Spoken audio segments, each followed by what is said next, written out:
ngayon sa Centro Eldorado, Barangay San Jose, Antipolo, Rizal.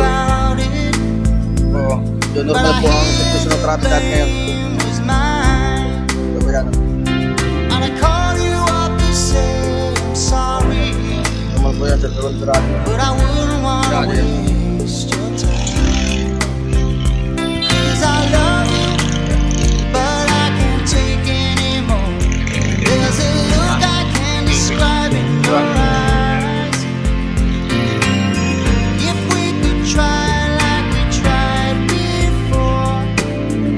Dito po ang ating marshal ngayon, nagkakantak ng checkpoint.